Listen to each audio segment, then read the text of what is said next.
Wanita menunggu, Mhm, pria mengejar. mmm. Menurut kamu itu masih relate nggak? Mmm. Atau udah nggak relevan lagi zaman sekarang? Kalau misalnya kamu nggak heal dulu, you will bleed on others that didn't hurt you gitu. Mmm. Kalau misalnya kamu belum sembuh, ya kamu akhirnya first Banyak date ya. yang bilang first date itu harusnya ya cowok lah yang bayar Mmm, semuanya. mmm, Ada juga yang bilang bagi aja. mmm, Ada juga yang bilang ya yang bayar adalah siapa yang memberikan ide untuk oke. kencan pertama itu. Iya iya iya iya. Kalau menurut kamu sendiri bagaimana? Kita nggak harus jadi raja dan ratu, sometimes kita harus jadi pelayannya pasangan kita. We have to serve one another, kita mungkin harus say sorry duluan walaupun kadang harus kill our ego ya. Menurut kamu bedanya waiting dan stuck itu ada di mana? Cari cowok yang takut akan Tuhan gitu. Karena kalau misalnya dia nggak takut sama Tuhannya, boro-boro sama kamu. Iya. Apakah semua orang bisa punya pasangan yang tepat? Mmm. Atau itu hanya sekedar narasi saja supaya kita tetap punya harapan? Satu kalimat bisa membuka pikiran, satu obrolan bisa menggerakkan perjalanan. Halo Piper, selamat bergabung kembali barengan sama gue JJ The Voice Behind Pip Talk. Perempuan dalam asmara, kita diajarkan untuk punya standar, self-love, menunggu, sabar. Tapi di sisi lain, somehow itu juga membuat kita jadi ngerasa kesepian, masih ragu, takut untuk memulai sesuatu. Jadi hari ini saya akan ngobrol bukan hanya soal relationship wanita, tapi lebih dari itu, apakah memang kita benar-benar siap untuk cinta atau justru secara tidak sadar kita malah menghindari cinta itu. Bersama teman ngobrol saya kali ini adalah seorang penulis buku, konten kreator relationship dan juga womanhood, Sasha. Selamat datang di Yeay. Pip Talk. Halo J, thank you for having me, and halo Pipers, terima kasih ya, dan semoga kita bisa ngobrol yang seru nih hari ini. Seperti tadi waktu off cam Sasha bilang kalau dia itu lebih ke sister guide. Jadi Yes. kayak kakak yang menuntun Iya. perempuan-perempuan untuk masuk dalam fase masuk dalam hubungan, Yes. dalam fase masih memilih. Iya. Jadi marilah kita butuh sekali bimbingan ini ya. Banyak orang yang bilang kalau mereka itu lagi di fase menunggu, Sasha. Mhm. Tapi kadang itu cuma alasan aja. Menurut kamu bedanya waiting dan stuck itu ada di mana? Sebenarnya kalau waiting itu kita kan identiknya dengan sesuatu yang pasif ya. Kayak kita kalau lagi waiting tuh diem aja, atau ketika kita lagi waiting nggak ngapa-ngapain, dan identiknya waiting tuh boring juga, membosankan. Dan jadi orang tuh apalagi di zaman yang sekarang serba instan, waiting tuh pasti sesuatu yang bukan mereka pasti utamakan ya. Pasti sebisa mungkin dihindari. Kayak produk-produk pun kan berlomba gitu, kayak ini mie instan atau produk yang instan gitu, atau jawaban lebih instan. Sedangkan waiting itu sometimes juga sesuatu yang memang harus kita lewati kalau memang untuk hal-hal yang kamu belum dapat di hidup. Terus juga mungkin waiting yang kamu masih harus tunggu dan memang belum dapat doanya gitu kan. Dan waiting itu yang paling penting juga, while you wait, sambil kamu menunggu, itu kamu ngapain. Nah disitulah perbedaannya antara waiting yang sebenarnya kita semua tuh sangat hindari dan tidak pengen. Tapi kalau kamu pas menunggunya produktif, terus kamu mungkin punya banyak distraction yang sehat ya. Terus juga kamu juga punya banyak kegiatan, waitingnya jadi lebih nggak berasa. Dan jadi lebih nggak ngerasa kalau aku tuh nggak produktif di masa waitingku gitu. Oke. Mungkin aku biasanya pakai suka contohnya ini, kayak ketika kamu lagi nunggu nih, kamu punya jadwal kereta atau jadwal pesawat. Kita ada jamnya kan. Oh, nanti aku jam 7 sudah harus mau take off. Tapi sebelum itu kita mungkin udah sampai di bandara jam 5, jam 4 gitu. Dan ketika menunggu kamu sambil ngapain? Kalau kamu sambil bengong, mungkin ngeliatin langit-langit, ngeliatin orang jalan, boring pasti, karena berasanya lebih lama. Betul. Tapi kalau kamu lagi sambil menunggu jawaban, entah menunggu pasangan, entah menunggu sesuatu itu sambil ngelakuin sesuatu, pasti kamu jadi lebih ngerasa tuh waktunya lebih cepat gitu kan. Pakai perumpamaan yang tadi, kalau kamu lagi sambil menunggu itu, misalnya sambil main handphone mungkin, atau sambil kerja, sambil bales WA gitu, atau mungkin kamu sambil ajak ngobrol temen sebelah gitu yang mungkin lagi solo traveling, pasti waktu kan jadi lebih nggak berasa Cepat ya. berlalu Iya. ya. Tiba-tiba kayak udah dipanggil nih, ada jamnya, udah harus take off gitu. Makanya jadi sebenarnya perbedaan waiting dan stuck ya, while you wait, what you do. Kamu ngapain di proses itu, dan gimana kamu sibuk mengupgrade diri nggak, atau hanya sibuk mengkasihani diri. Kok aku belum dapet sih gitu kan, kok aku masih di sini-sini aja sih gitu. Nah itu yang it's all in the mindsetnya sih. Ada yang kecowel nggak tadi barusan Pipers? Biasanya Kamu ya. sibuk mengupgrade diri nggak di saat menunggu itu? Iya. Oke. Kenapa ya Sasha? Ini concern aku pribadi juga sih. Wanita-wanita itu terkesan kayak less value, value-nya itu seperti berkurang di saat mereka itu tidak punya pasangan. Itu mungkin balik lagi tergantung bagaimana wanitanya itu melihat identitas dirinya sendiri juga sih. Karena mungkin ada stigma sosial ya. Mungkin kayak wanita kan harus seperti punya deadline. Kalau misalnya umur sekian, kok umur sekian. Aku dulu even pernah diledekin sama adek gue sendiri. Kamu jangan kayak ini ya, kembang api tahun baru gitu. Kenapa? Lewat 31 diskon 50%. Aku pernah digituin sama my own brother gitu kan. Nah tapi aku nanggepinnya santai banget, bilang, oh sorry, kalau aku kayak wine, makin berumur makin manis, gitu. Ya udah, terus no hard feeling itu juga nggak aku masukin hati gitu. Terus kadang adik ngomong, papa ngomong, kamu umur sekian kok belum dapat pasangan gitu kan. Tapi kalau mungkin aku nggak melihat identitasku dari siapa yang aku bawa ke rumah, siapa pacarku sekarang, akhirnya aku sibuk ke hal-hal lain yang mungkin aku mencari value-ku itu juga dari sana gitu. Mungkin dari pekerjaan, dari kesibukan, terus aku juga mungkin melihat hidup tuh aku pengen berdampak gitu. Jadi apapun yang aku lakukan pengennya bisa menolong orang, entah itu publicly atau privately, atau mungkin cuma sekedar temen curhat aku bales itu dan dengerin. Itu yang aku mungkin lebih ngerasa value gue tuh dari sana gitu, as a person. Nah kalau ada orang yang menilaiku kayak, oh tapi kamu masih single gitu, ya nggak masalah gitu, karena kan kamu menilai aku dari situ. Tapi aku menilai diriku itu tidak dari sana. Aku menilai diriku bukan identitasnya dari hanya sekedar pasangan. Nah, makanya jadi ya kita kan tidak bisa merubah stigma sosial satu dunia gitu ya. Ada timur kita rubah kayak jangan dong wanita dinilainya jangan dari pasangan. Mungkin lebih susah untuk kita merubah itu. Tapi kalau kita merubah diri sendiri lebih mudah.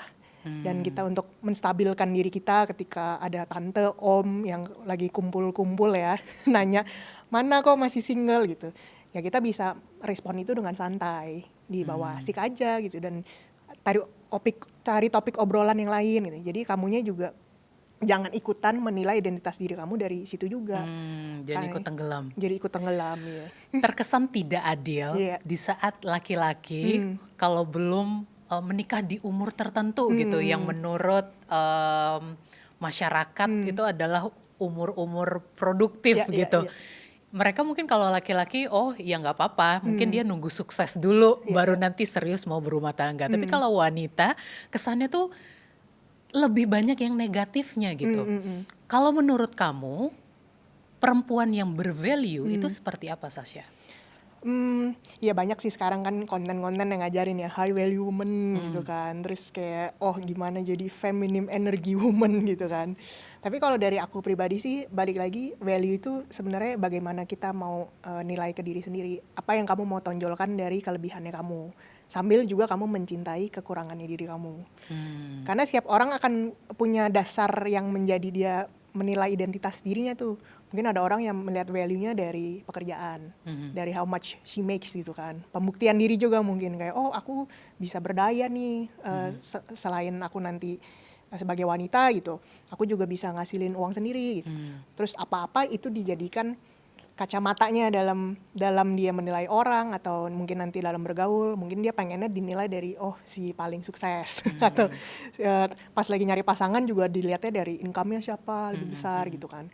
Makanya jadi kalau misalnya kalau ditanya value itu seperti apa, ya balik lagi kamu value apa yang kamu pegang dan percaya sebagai wanita, dan yang kamu pengen tonjolin juga untuk yang kamu menilai orang, terus juga kamu memfilter siapa nanti calon pasangan yang masuk. Dan value itu balik lagi sih kalau dari aku pribadi, my value comes from my personal relationship with my God. Itu yang aku jadikan the way aku melihat dunia tuh dari kacamata itu. Jadi dalam pekerjaanku ya gimana aku bisa memuliakan Tuhan di sana. Dalam mencari pasangan juga sama, gimana aku cari pasangan yang bisa mendekatkan aku dengan Tuhan gitu.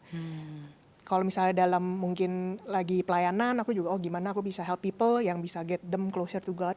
not me become the center of jadi the helper of everyone gitu, tapi kayak gimana mereka mendekatkan dirinya sama Tuhan gitu. Dan itu yang aku mencari value-ku tuh dari sana gitu. Makanya jadi kayak pekerjaan lagi low, ya nggak apa-apa, nggak masalah gitu. Dulu pas masih single belum dapat pasangan, ya nggak masalah juga gitu. Karena kalau dalam hidup kita mencari nilai hidup tuh dari sesuatu yang fana gitu ya bahasanya bahasanya fana gitu, pasti at some point kita akan ngerasa nilai diri kita tuh berkurang kalau itu lagi bermasalah ya. Kalau lagi pekerjaan, income lagi nggak stabil, value-ku kurang nih karena tiba-tiba less money. Kalau dari status pasangan, ya tiba-tiba nanti ditinggal pasangan langsung merasa hancur dunianya gitu kan. Tapi ya itu sih, kalau aku pribadi sih, my personal value comes from my personal relationship with God. In everything that I do, itu yang mau aku tonjolin di sana. Jadi ya itu. Dan value pun sebenarnya bisa berubah-ubah ya. Betul. Sesuai dengan mungkin hari ini value-ku, aku merasa aku punya value kalau aku bisa berdampak untuk orang lain. Tapi ya minggu depan, bulan depan pun arti value itu sendiri pun bisa berbeda. Yes. Dan setiap orang pun punya arti value itu sendiri juga beda-beda ya. Sesuai sama mungkin dia ada season itu lagi ada yang mau dikerjain mungkin. Karena kan misalnya kayak I value myself from my personal with God. Ada misi-misi khusus nih yang aku mau lakukan di season ini. Pas lagi single, waktu itu ya mungkin misiku salah satu yang itu nulis buku gitu. Nulis bukuku yang Wise Woman Waits itu. Karena I feel like ada satu wanita lah setidaknya di luar sana yang ada di posisiku. Nah pas aku single, sambil aku juga pengen membantu wanita mendekatkan diri sama Tuhan, misiku di situ ya aku menulis buku gitu kan. Nah pas udah married, beda lagi misinya, udah bukan terlalu kejar karir, terlalu kejar pengen jadi title-nya sana sini, tapi mungkin how to be a good wife to my husband, and then serve my husband like I serve God di situ. Jadi makanya ya tergantung musim kehidupan kamu juga sih, apa yang kamu lagi mau kejar gitu, dan goals-nya kamu di sana. Menariknya kamu sharing tentang relationship kamu dengan God, dengan Tuhan. Itu yang kadang-kadang jarang orang obrolkan karena orang-orang seperti merasa hubungan dengan God itu adalah sesuatu yang jauh gitu, yang kayaknya ya udah personal aja gitu, gue dan Tuhan biar gue aja yang tahu. Kalau relationship kamu dengan Tuhan waktu itu memang sudah terbentuk sedari dulu, sedari kecil, atau itu justru kamu temukan dalam perjalanan kamu yang sedang mencari value itu sendiri? Mungkin aku awalnya juga dulu clueless ya, maksudnya bingung mau cari kemana gitu. Kayak I've been through a lot of things in life, dan pada akhirnya semua manusia pasti akan mengecewakan gitu. Awalnya itu dari kekecewaan dan kepahitan, terus juga mungkin ya banyak drama kehidupan lah. Dan aku jadinya kayak ngerasa I need a stable, pegangan yang stabil gitu. Dimana di situ aku bisa menaruh fondasiku dan aku berkarya yang stabil di sana. Karena kayak mungkin sesimpel dulu nih, aku mencari value-ku dari pas deket sama cowok lah dulu. Aku seneng nih ada yang perhatiin, terus seneng. Tapi habis itu mungkin ya udahan atau nggak lanjut, terus galau. Kerjaan berantakan, terus menyalahkan diri, apa yang salah sama gue. Betul banget. Terus belum sama keluarga, pada baru mau dikenalin apa segala gitu kan. Dan aku ngerasa kayaknya aku nggak bisa sih ke depannya membangun everything tuh dalam sesuatu hal yang tidak stabil gitu. Entah itu ya cowok, entah itu nanti juga kalau pekerjaan apalagi punya bisnis sendiri juga ya. Aduh, ya itu ya. Ekonomi seperti ini, apalah itu kestabilan finansial. Indis ekonomi gitu ya. Maksudnya kayak makanya, dan setelah explore sana sini aku ngeliat kayaknya hubunganku sama Tuhan disitulah yang He's my alpha and omega gitu, dan awal dan akhir. Jadi kalau misalnya aku mau membangun fondasi yang kokoh, ya aku mau membangunnya dari situ. Tapi kan ya menjadi orang yang punya hubungan sama Tuhan gak harus kayak spiritual freak gitu ya, yang kayak bikin takut semua orang gitu kan. Tapi dalam kamu berkarya, kamu bisa menghasilkan sesuatu yang relevan, membantu banyak orang yang relate gitu. Tapi mungkin orang pun bisa lihat, di sana dia value-nya apa nih as a woman, as a creator, as a business woman. Dan dari situlah kita bisa akhirnya mungkin menunjukkan value kita tanpa harus mengkhotbahi orang gitu. Atau harus maksa orang ikut agama kita gitu kan di situ. Oke. Ada banyak narasi yang beredar nih. Jangan cari pasangan karena kesepian. Yes. Tapi bukannya manusia itu butuh koneksi ya, Sasha? Menurut kamu garis sehatnya itu ada di mana? Ini waktu itu aku pernah dapat khotbahnya dari pendeta aku, terus dia bagus banget, dia pernah bilang kayak kapan sih waktu yang tepat kamu untuk punya pasangan. Terus kasih taunya dibilang ketika kamu nggak butuh pasangan. Oh. Itu kan sangat ini ya, berbalik ya sama yang kita kan lagi butuh. Tapi kok justru malah bahaya tuh untuk punya pasangan di saat itu. Malah lebih sehat kalau kamu tuh udah nggak butuh lagi sama pasangan. Pas aku ngejalanin, I think mulai ngerti sih maksudnya. Kayak dulu aku awalnya juga nggak ngerti. Apalagi dulu tuh lagi galau-galaunya, lagi mau biasa cewek kan udah mau kepala 2, mau ke kepala 3 tuh ya, 28, 29, aduh udah mulai perih, udah mulai takut. Cuma pas aku ngeliat ketika dulu setiap hari mungkin surga kayaknya sampai udah pengang deh kupingnya, tiap hari aku gedor kayak ayo kasih aku pasangan Tuhan gitu kan, kurang apa lagi gitu, udah ngerjain sana sini. Tapi pas justru di momen itu aku ngerasa kayak oh doaku belum dijawab-jawab gitu kan. Nah pas momen aku ketemu suami, justru momen di situ aku lagi sama sekali nggak fokus ke sana, karena kebetulan waktu itu ketemu sama suami tuh lagi COVID. Jadi ketemunya kita pas April 2020 itu, jadi COVID tuh baru masuk Indonesia baru sebulan. Jadi aku udah lagi fokusnya ke bisnis lah, aduh gimana ya to survive, bayar pegawai segala macem. Tiba-tiba dia datang, malah obrolannya jadi lebih santai karena mungkin aku udah nggak di fase desperate ya. Jadi aku bisa menilai dia dengan objektif sekali. Kayak aku kasih pertanyaan tuh pertanyaan logis yang let's talk about this, ini deep stuff yang penting. Aku mau menilai kamu. Karena di sini aku mau melihat kamu bukan dari bapernya doang, dari how he makes me feel kan. Banyak yang bilang kan, apakah dia meratukan aku gitu ya. Zaman sekarang kan banyak statement gitu. Tapi mungkin di situ aku ngeliatnya kayak sekarang aku mau wait and see dulu nih gitu, lihat kamu. Karena juga aku udah bisa berdiri tanpa kamu, tapi juga aku ada area yang memang I still need a partner gitu. Makanya jadi aku nggak memilih dia karena ketergantungan atau karena kebutuhan, tapi karena memang can you add to my happiness? Kamu bisa nggak nambah kebahagiaanku yang udah aku sibuk bangun nih selama ini. Aku udah di fase nggak di nol ya, jadi aku mungkin nggak bisa cari pasangan juga masih di nol.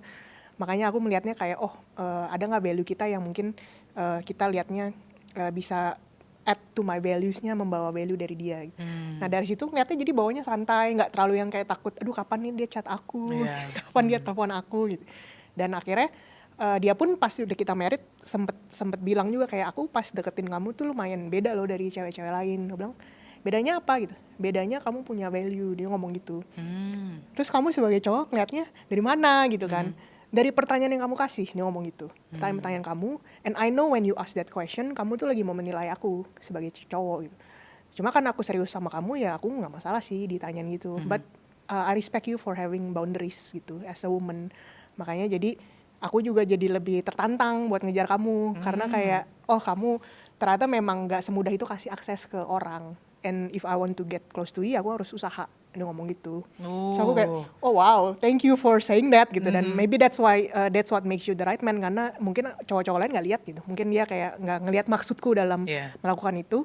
Tapi ketika dia melihat itu ya disitulah kita jadi lebih ternyata kita punya value yang sama. While I do that, kamu nangkep maksudku dan dia juga respect that dan value itu juga gitu. Menarik banget. Ini mungkin bisa kamu ngasih tips juga nih Sasha dari cerita kamu barusan. Yes. Ini situasinya adalah sedang kencan pertama atau kencan kedua. Jadi memang itu lagi momen-momen krusial untuk lagi dekat. Momen kita menilai, menyeleksi. Mungkin kamu bisa sharing beberapa pertanyaan yang sebaiknya wanita ajukan. Yang pasti sih aku selalu ingetin cewek-cewek tuh selalu tanya tujuannya mau kemana. Itu the first thing that you need to ask.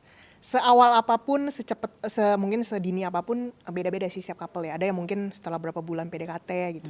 Terus ada yang mungkin langsung gitu kan, langsung berapa hari langsung nanya. Ada yang mungkin malah pas nanya pas udah pacaran gitu. Tapi either way bukan ketika kapannya ditanya sih. Tapi ya nanti kamu bisa mungkin personalisasi lagi juga ke hubungan kalian. Enaknya gimana. Karena ada yang mungkin couple-nya lebih slow pace gitu, yang ngobrolnya masih sehari-hari, ya juga jangan langsung, kamu mau nikah kapan gitu kan, ya mungkin kaget ya. Tapi ada couple yang bisa deep talk-nya langsung cepet nih gitu. Kalau aku dulu sama suami memang deep talk-nya lumayan intens gitu dari awal. Itu memang style kita ya.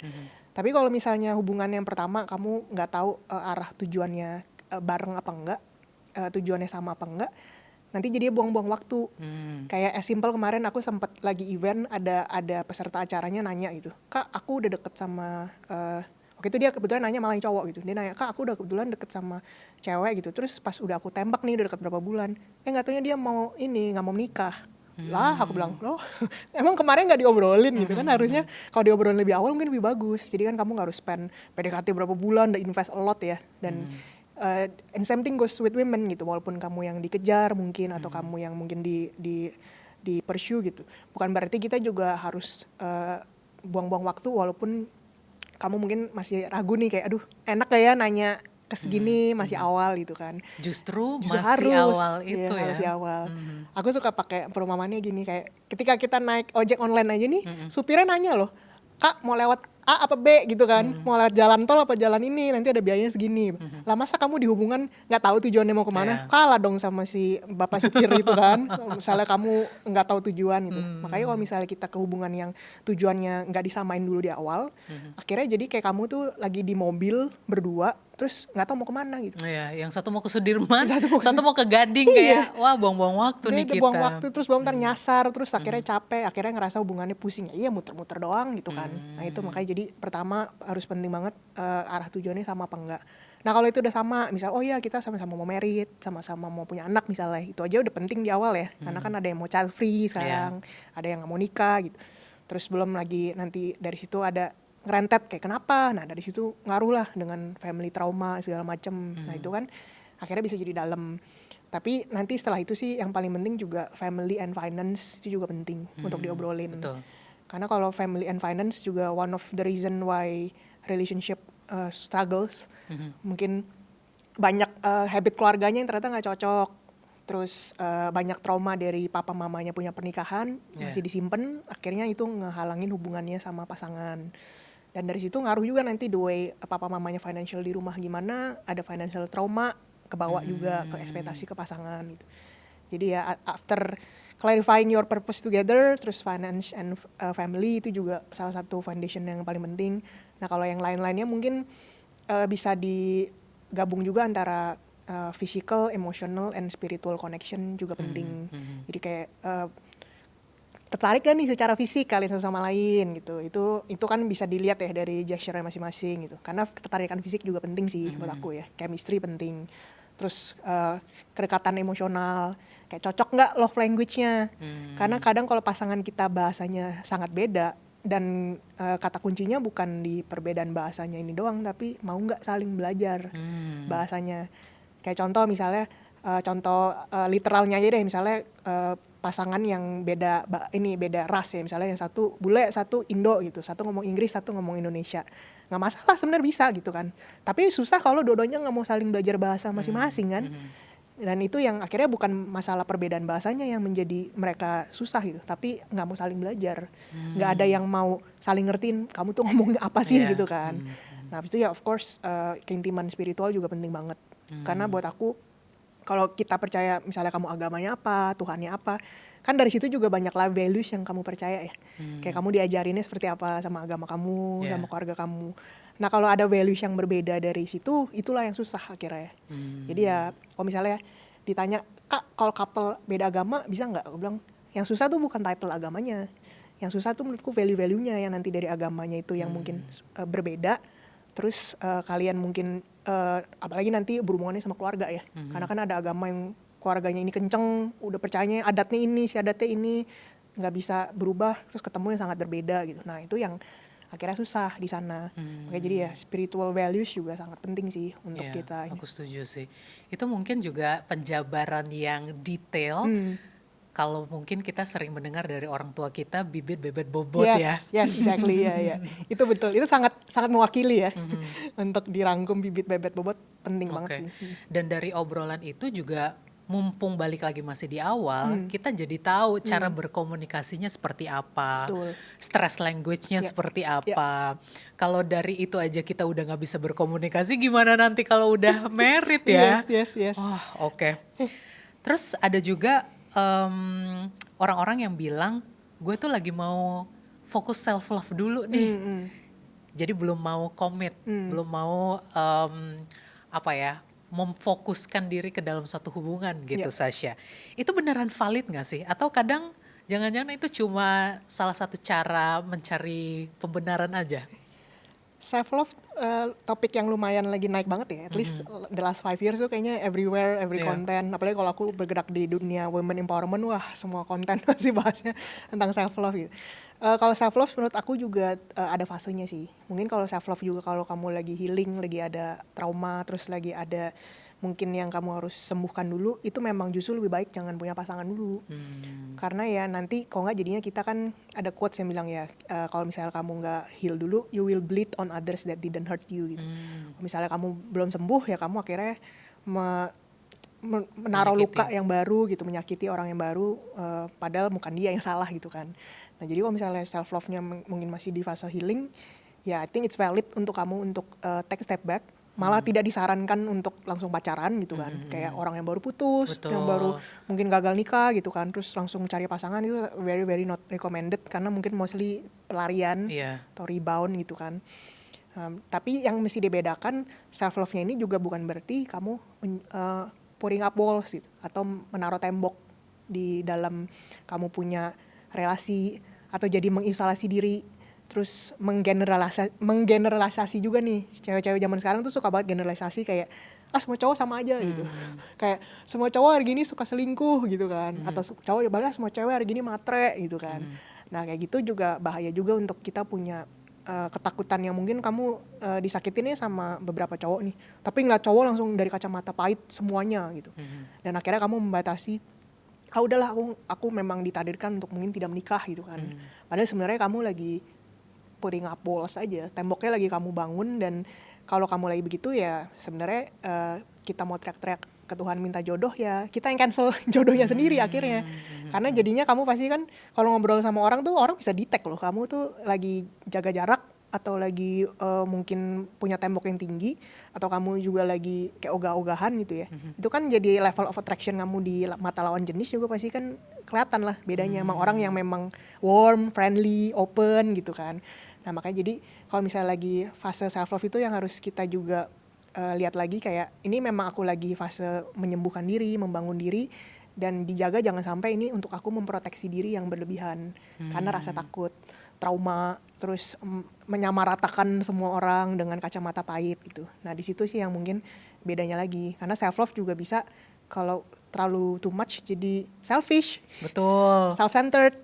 Apa yang kamu bisa bawa untuk aku gitu kan. Iya. Aku sudah sampai sini, kamu bisa kontribusi apa. Kan aku mencintai diriku sendiri, kamu juga harus istilahnya treat aku like a princess gitu Lebih kan. mencintai aku. Mencintai aku dan meratukan aku gitu. Nah kalau everything in life yang too much pasti nggak bagus gitu kan. Termasuk ini kalau self love yang too much juga jadinya nggak bagus, karena jadi semuanya aku yang paling berhak, aku paling berdaya, aku yang paling pantas gitu. Nah kalau kadarnya kurang, mungkin ditambahin dengan self love seperti itu bagus. Jadi dia kan lebih percaya diri, lebih nggak selalu utamain orang lain, nggak selalu people pleaser. Tapi kalau kadarnya too much, ya itu jadinya self centered banget. Dan self centered is one of silent killer in a relationship juga sih. Karena kan dua orang terus yang saling, apalagi kalau dua-duanya sama-sama self centered, ya udah deh. Iya. Pasti susah untuk terkoneksi. Aku kitanya jadi renggang ya. Betul ya. Kapan nih kitanya kalau aku terus kan. Tapi menurut kamu orang itu benar-benar bisa healing dulukah sebelum memulai dating? Atau justru healing itu adalah terjadi di saat sedang menjalani relationship? Kalau healing itu aku sih ngeliatnya mungkin berkaca juga dari pengalamanku, healing tuh is a lifetime long process. Jadi kalau misalnya kita bilang aku mau sembuh dulu sebelum nanti punya pasangan, itu juga mungkin baru proses sebagian sebenarnya. Jadi aku dulu pas masih single, I healed a lot, udah si paling sembuh lah. udah yang si paling sembuh, si paling secure itu. Apalagi kan dulu juga udah nulis 2 buku tuh waktu itu, udah nulis tentang memberdaya wanita, udah lumayan laku ribuan buku gitu. Selamat. Thank you. Nah tapi aku baru sadar pas waktu itu masuk ke hubungan, ternyata aku masih banyak banget luka yang dulu aku tuh nggak sadar pas masih single, dan baru ke-trigger pas punya pasangan gitu. Pasangan yang tepat gitu, padahal kan waktu itu akhirnya jadi suami kan. Pasangan yang tepat pun akan tetap men-trigger traumaku, tetap men-trigger my fear yang mungkin aku nggak tahu gitu. Karena ibaratnya kayak kita main badminton, biasanya main single gitu kan. Ini main double player nih gitu kan. Jadi campuran, pasti skillnya kan beda dong kalau kamu punya sparring partnernya.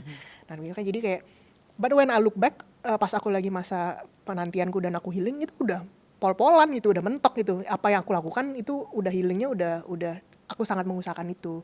Nah berarti yang aku belajarin ya healing also comes in process and stages juga gitu. Ada stage-nya, ada prosesnya.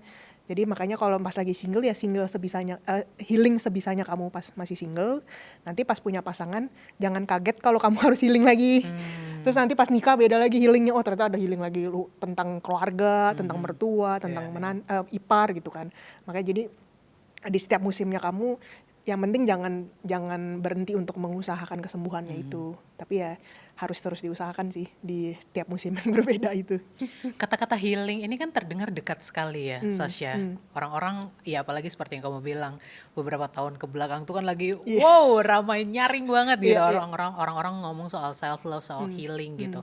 Kalau dari pengalaman kamu pribadi, yang kamu bilang tadi udah si paling healing gitu, yang menurut kamu works, mungkin ini juga bisa jadi tips ya untuk peoples di rumah yang mungkin sekarang punya luka soal relationship yang sedang mereka usahakan untuk sembuh gitu. Kamu mungkin bisa kasih beberapa tips healing yang menurut kamu works? Healing tips yang paling penting sih mungkin kalau kita clueless banget di awal, I think it's always good for us to have a counselor. It can be profesional, terus juga mungkin kalau punya psikolog atau punya psikiater gitu, I also very recommend that itu banget. Karena aku dulu juga ke psikolog juga, ke psikiater juga untuk cari tahu aku nih kenapa, karena bener-bener clueless waktu itu. Nah tapi dari sana aku sadar juga kayak kita sakit fisik aja mungkin diagnosa 1 jam ke dokter, habis itu kan penyembuhannya di rumah ya banyaknya. Kita what we consume, what we eat, kamu minum obat rutin nggak? Terus lifestyle kamu seperti apa kalau lagi masa penyembuhan? Mau ke dokter tiap hari pun, tapi kalau obatnya nggak diminum, istirahatnya nggak cukup, terus juga physically kita nggak pernah rest, ya nggak akan sembuh gitu kan. Makanya jadi setelah kamu bisa konseling, dapat arahan, mungkin dapat diagnosa juga mungkin, oh kamu mungkin ada yang ini harus diimprove itu dari profesional. Tapi after that daily maintenance juga sangat penting sih. Makanan yang kamu makan termasuk secara emosi dan spiritual juga, bukan cuma fisik. Misalnya ya kamu tiap hari lagi mau healing tapi cuma pulang kerja, pulang kuliah, pulang sekolah cuma scrolling sosmed aja. Ya susah healing ya. Karena dari sana bukan tempat yang sehat untuk kamu healing. Itu hanya distraction biar mungkin you feel less lonely gitu. Tapi kalau healing sometimes kamu mungkin harus nangis, harus mungkin ya you can also, aku sangat recommended juga dan lately aku banyak bikin kelas tentang ini juga, which is terapi menulis or journaling. Karena kalau mungkin kita cerita sama orang kadang ada hal-hal yang kita nggak bisa terlalu frontal ya. The deepest, darkest side of us yang mungkin kita belum percaya untuk cerita sama orang, atau mungkin kita juga masih malu untuk ceritainnya. We can always tell our journal about it, dan karena disitulah kita bisa paling jujur sama diri sendiri. Jadi kayak salah satu kenapa aku nulis buku juga sebenarnya itu kumpulan dari terapiku menulis. Jadi selama 10 tahun waktu itu dari masa SMA, kuliah, aku memang setiap lagi ngerasain galau atau lagi capek aku nulis. Cuma kebetulan temanku bilang tulisan kamu tuh is good, bisa di publish gitu, dan mungkin kamu bisa bantu banyak orang, makanya dia bantuin dan akhirnya kita bikin project itu bareng. Cuma setelah aku publish udah lebih dipolish lah, yang lebih layak untuk dikonsumsi untuk umum. But I still do that until today, walaupun udah gak lagi nulis buku, tapi for my own sanity gitu, untuk kewarasanku pribadi, untuk my own healing, karena kan ya sekarang tugasnya ngebantu orang. Aku juga harus self check in kan, untuk akunya sendiri sehat nggak. Selain ya kalau udah punya pasangan sih sangat membantu juga curhat sama pasangan. Tapi kalau masih dari single sampai sekarang pun aku tetap harus punya ruang untuk aku bangun hubungan itu ke diri sendiri. Ya sambil disitulah kamu punya habit-habit yang sehat, misalnya sambil journaling, also meditation, prayers gitu, sambil daily affirmation juga penting. Kayak pas kamu bangun, apa yang kamu perkatakan ke diri sendiri, kayak oh I want to have a good day today, ya biarkan Tuhan yang memimpin hariku hari ini. Atau kamu langsung heboh cek WA, oh hari ini kerjaan hektik, itu akan beda banget sih harinya. Iya, aku setuju. Kalau kita punya ini ya, morning rutin dulu ya. Sekarang tuh ekonomi lagi berubah banget ya. Dan jujur salah satu website yang paling masuk akal untuk cari cuan ya di link.id. Link ID itu apa sih? Singkatnya, ini adalah platform buat jual dan distribusi produk digital. Satu link tapi kamu bisa jual banyak produk di dalamnya. Kamu punya ide? Template presentasi, kelas online, e-course, e-book, worksheet, Semuanya bisa kamu jual lewat link ID. Keuntungan buat kamu cuma perlu modal internet, laptop, atau HP. Udah, sekali produk jadi, kamu bisa jual berkali-kali. Dan yang paling enak, kamu bisa ngerjain ini dari mana aja. Kalau belum punya produk sendiri gimana? Tetap ada jalan buat cuan. Di link ID, kamu bisa affiliate produk kreator lain. Tinggal share link, setiap ada yang beli lewat kamu dapat komisi. Cuan kan? Yuk mulai pakai link ID. Mau kamu kreator atau baru mulai, link ID itu fleksibel. Satu platform, buka banyak peluang di ekonomi digital hari ini. Aku somehow melakukan penelitian kecil-kecilan. Jadi di suatu pagi aku memulai hariku dengan tidak melihat handphone sama sekali. Aku memulai hariku dengan meditasi singkat 5 menit aja karena aku juga masih belajar, Sasya. Lalu aku lanjutkan dengan berdoa pagi. Di hari yang berikutnya aku memulai hari dengan langsung lihat handphone. Beda banget seharian. Yes. Mood aku, dari point of view aku melihat sesuatu.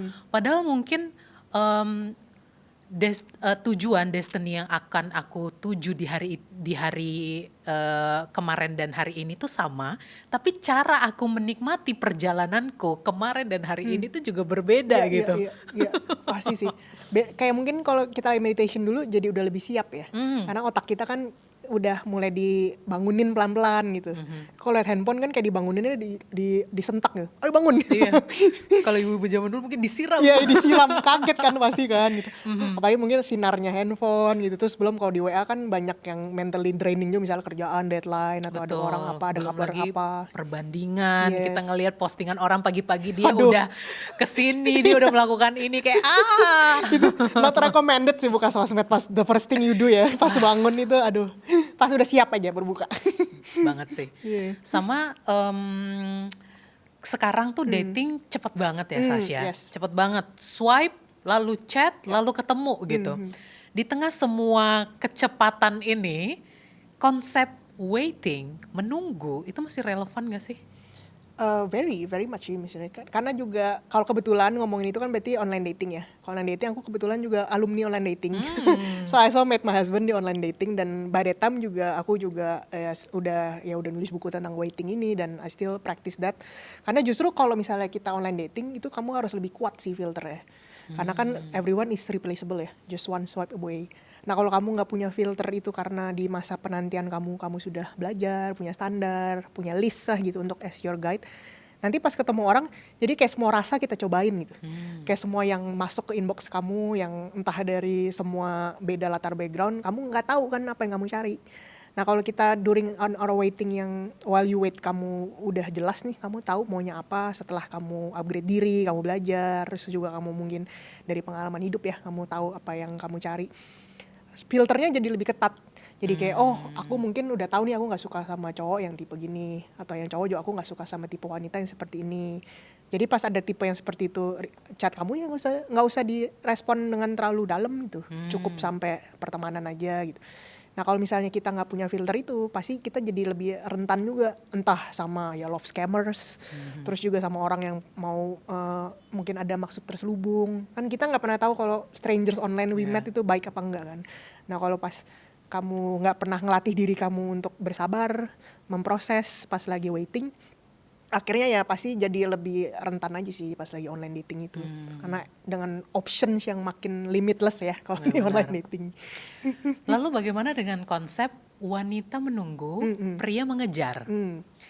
Menurut kamu itu masih relate nggak? Atau udah nggak relevan lagi zaman sekarang? Kalau aku sih mungkin tipenya juga sangat konvensional. Jadi kayak aku tipenya tuh dari dulu selalu pengennya memang sesuai kodrat gitu. Kayak memang pria yang pemimpin, pria yang mengejar. Aku sebagai wanita walaupun aku juga bisa dibilang lumayan tomboy juga aslinya. Kayak suka daripada ngurus rumah lebih demen kerja. Terus daripada kalau di sekarang sama suami juga yang beberes rumah suami gitu. Aku yang berantakan banget gitu kan. Makanya jadi memang sebenarnya secara praktek modern banget itu. Everything modern, tapi kalau secara nilai dan prinsip I still believe wanita dan pria tuh setara dan sejajar. Tapi kita tuh berbeda, punya peran yang berbeda. Peran yang tak sama. Tapi sama pentingnya. Cuma mungkin berbeda ininya aja, job desk-nya gitu. Nah menurut aku lebih sehat job desk-nya kalau memang yang ngejar, yang initiate, apalagi di awal sih, untuk yang stage awal ya. Itu aku lebih pengen pria yang ngejar aku kalau aku. Karena aku di situ mau lihat dia kapasitinya as a leader, as a inisiator. Nah nanti pas along the way misalnya kayak udah berapa kali ketemu terus kita planning our dates, ya nggak apa-apa gantian gitu. Aku yang kayak planning juga nggak masalah, aku yang ngajakin duluan nggak masalah. Cuma untuk di fase awal aku pengen set the tone-nya dulu nih, dinamikanya. Kalau misalnya di awal-awal aku yang ngegragas ngejar dia gitu. Pernah sih aku dulu ada di fase itu, entah gimana di aku nggak cocok gitu, kayak capek jadinya. Karena mungkin aku pas ngejalan itu lebih banyak insecure ya jadinya, kayak kalau aku nanti nggak chat, nanti dia chat aku lagi nggak ya, tertarik nggak ya gitu. Mungkin ya cewek kan emosional ya, jadi lebih banyak insecurity-nya. Terus I don't find it joyful ketika orang yang aku kejar tuh suka lagi sama aku gitu. Kayak ada chase, ada thrill-nya tuh nggak ada sama sekali gitu. Kayak malah this making me so stressful gitu kan. Nah sedangkan di cowok kan mungkin ada thrill of the chase-nya itu ya. The hunter-nya yang kayak, oh dia akhirnya berhasil ngedeketin si cewek ini gitu kan. Bang ya udah why not kita back to our nature aja gitu kan. Kembali ke alam. Kembali ke alam Kembali gitu ke kan. kodrat. Iya kembali ke kodrat. Tapi bukan berarti kalau misalnya kita misalnya sebagai cewek tertarik sama cowok duluan, nggak apa-apa untuk misalnya make the first move sesekali gitu. Aku dulu pernah diajarinnya sama mentorku, kalau cewek naksir duluan, kamu tuh ibaratnya lagi mancing, boleh kasih umpan sesekali gitu. Nah kalau cowoknya naksir duluan, naksir kamu balik, dia akan mancing kamu juga gitu. Dia akan yang narik kail ya gitu untuk kayak oke, let me do my part gitu kan. Okay. Nah situ jadinya kayak misalnya aku suka bilangnya reply story dia sesekali gitu. Atau mungkin kalau udah lebih intens ajak ngopi sesekali, it's okay gitu kalau misalnya cewek yang ngajakin duluan. Tapi jangan selalu seperti itu dan membiasakan cowoknya yang pasif gitu, yang selalu harus aku yang inisiatorin terus. Karena dari setiap orang yang cerita sama aku, entah dari pembacaku yang suka konseling gitu kan, dari itu hampir nggak ada yang bilang tuh cewek tuh enjoy mengejar dan memimpin duluan. Hampir nggak ada sih. Even aku mimpin anak-anak Gen Z juga sekarang ya. Pasti setiap kayak gitu mereka ujung-ujungnya aku tanya, kamu capek nggak gitu? Oh capek Ci gitu. Langsung, aduh aku sebenarnya nggak pengen. Malah ada juga yang udah di pacaran cowoknya yang selalu pasif, terus dia yang selalu initiative date, selalu set the plan, terus set kapan mau nikah apa segala macam, selalu ceweknya yang duluan. Dia ngerasa, aduh aku capek banget, aku kayak udah capek di kerja, harus memimpin di kerjaan, di hubungan juga harus aku yang mikir gitu kan. Nah makanya kayak, nah kalau misalnya modern kan cewek boleh ngejar duluan, boleh mimpin duluan, ya nggak apa-apa silahkan gitu. Tapi kalau abis itu mungkin capek, abis itu mungkin ngerasa dinamikanya jadi ada yang kayak power dynamics-nya ganti peran gitu. Nah itu yang mungkin kita harus balance lagi, jangan semua kamu. Jangan juga kamu tidak memberikan ruang juga untuk pasangan. Karena kadang ada juga cewek yang over dominan ya, yang semua tuh harus everything sesuai maunya dia. Ya jangan salahkan juga kalau abis itu cowoknya jadi lebih diem. Karena kalau dia mulai bersuara jadi berantem. Yeah. Nah, itulah yang penting kamu bilang tadi, berbagi peran itu ya. Betul. Ini aku mau menanyakan sesuatu yang sebenarnya sudah sering sekali dibahas. Yeah.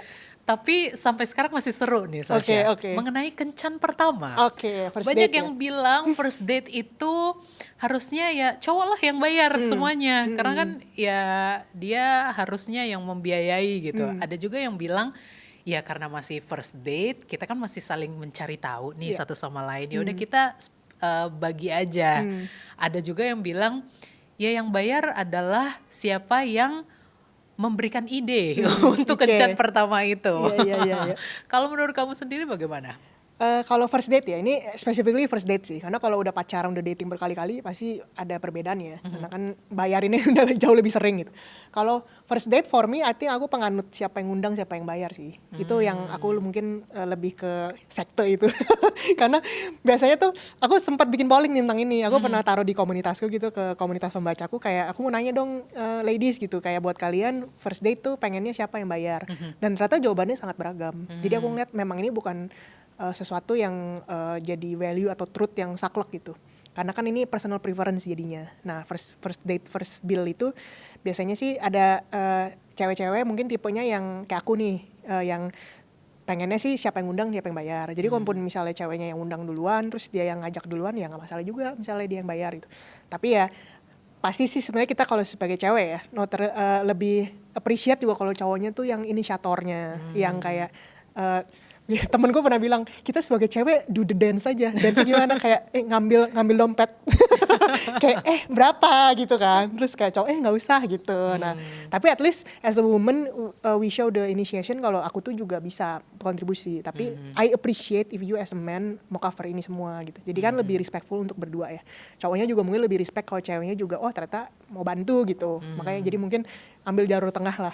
Tapi ada juga waktu itu pembacaku yang cewek bilang, aku justru pengennya kita half-half kak gitu. Bilang, kenapa? Karena kalau misalnya kita, misalnya aku apalagi gak tertarik ya, karena first date kan belum tentu lanjut nih ke second date. Jadi aku gak ada beban moral, dan gak kayak, kemarin kan udah dibayarin gitu. Jadi dia pengennya, I wanna keep the clear kayak, bagianmu bagianmu ya, untuk kelanjutannya lihat nanti dulu ya gitu. Jadi dia gak ada pengen kayak rasa ngutang gitu. Makanya gue, ya.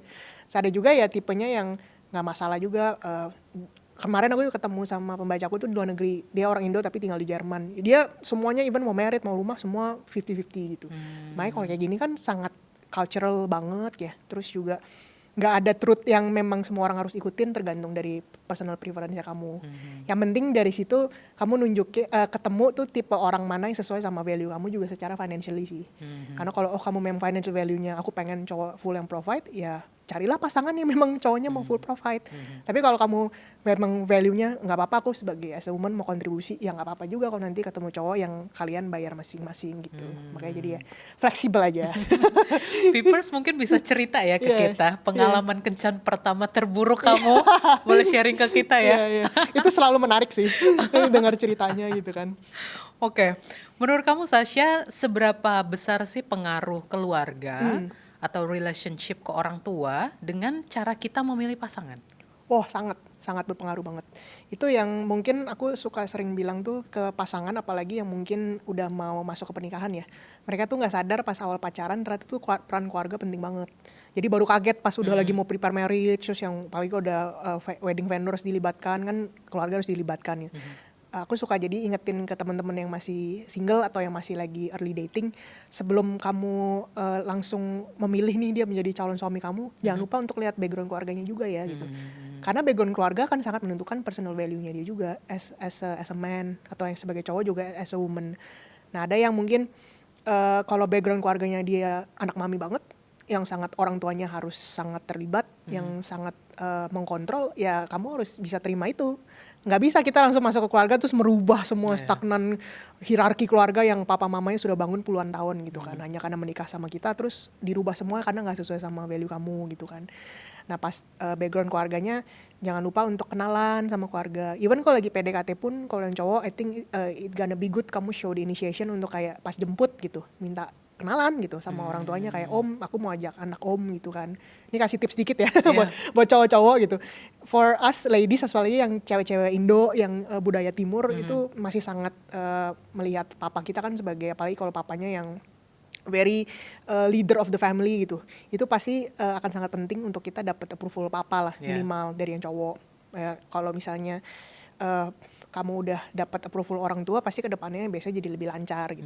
Nah sama juga ada juga yang mungkin ini jarang sih dilakukan, tapi waktu itu aku pernah ngeliat ini di keluarga aku, which is very good. Pas udah putus pun sebenarnya juga kalau pamit dari keluarga itu shows a very good initiation gitu. Kayak pas udah putus nggak usah kayak keluarin semua unek-uneknya kayak aku putus karena anak om gini, anak tante gini, nggak, tapi lebih kayak izin pamit ya gitu. Maksudnya kemarin kita udah berhubungan sekian banyak, tali silaturahmi tetap terjaga gitu, tapi mungkin ya udah jarang kesini karena kita sudah selesai baik-baik gitu. Jadi pamitan lah sama keluarga masing-masing. Makanya memang pas pacaran baik sih untuk saling melibatkan keluarga satu sama lain. Oh nice banget deh itu. Iya.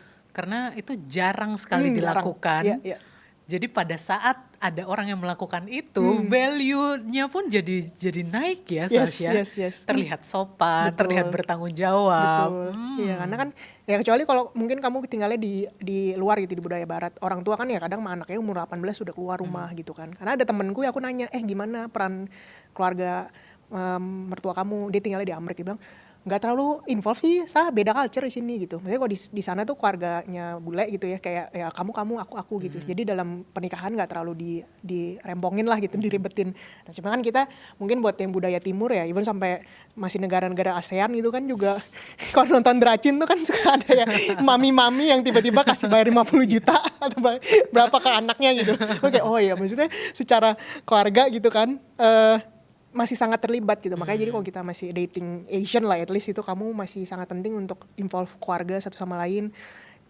Juga kalau misalnya kamu mau dapet anaknya nih, dapetin mamanya dulu, dapetin papanya dulu gitu Iya, kan. iya, iya. Itulah kenapa orang-orang suka bilang menikah dengan dia bukan hanya menikah dengan dia tapi menikah juga dengan keluarganya. Yes, iya.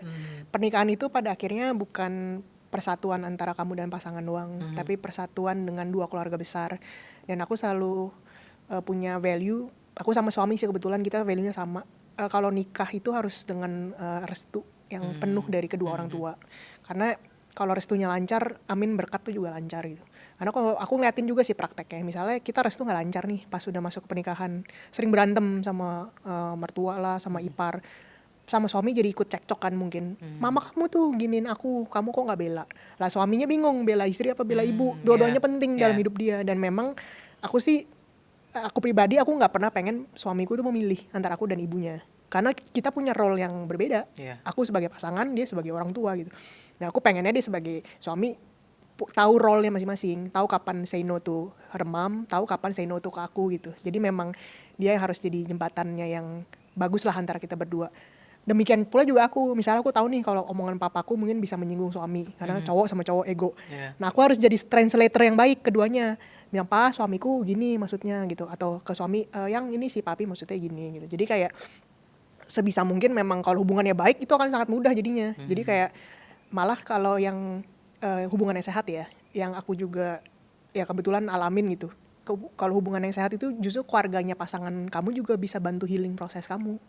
Misalnya ada yang dia sebagai individu datang dari broken family, dysfunctional family gitu, mungkin dari divorce family, terus punya pasangan yang keluarganya utuh, mungkin yang keluarganya normal, bisa jadi healing dia di sana, punya ayah yang dia nggak pernah punya atau mama yang dia nggak pernah punya, terus juga dari keluarga yang satu juga mungkin mereka bisa belajar nih dari keluarga yang dysfunctional ini gimana mereka bisa tetap erat satu sama lain, bisa tetap saling support gitu, dan jadi punya mutual respect lah satu sama lain gitu. Nah itu yang makanya kalau keluarga yang tepat dan pasangan yang tepat itu nggak boleh pilih salah satu sih menurut aku. Kayak harus dua-duanya tepat ya. Karena kalau nggak sengsara lumayan. Nanti pas sudah nikah tuh apalagi, aduh nggak lihat ini nih pas pacaran gitu kan. Terus pas sudah nikah ternyata jeng-jeng, siap acara keluarga, setiap lagi hari raya datang ketemu keluarga terus pulang-pulang nangis gitu kan. Kan jadinya pernikahannya kurang enjoyable gitu sih. Aku setuju sih sama yang kamu bilang tadi. Nggak bisa disamakan karena istri dan ibu itu punya peran yang berbeda. Iya. Oke. Nah kita sekarang aku mau ngomong soal kriteria. Oke. Kita kan diajarkan apalagi perempuan ya Sasha, kamu harus punya kriteria laki-laki yang jelas gitu, supaya nanti nggak salah pilih dan lain-lain.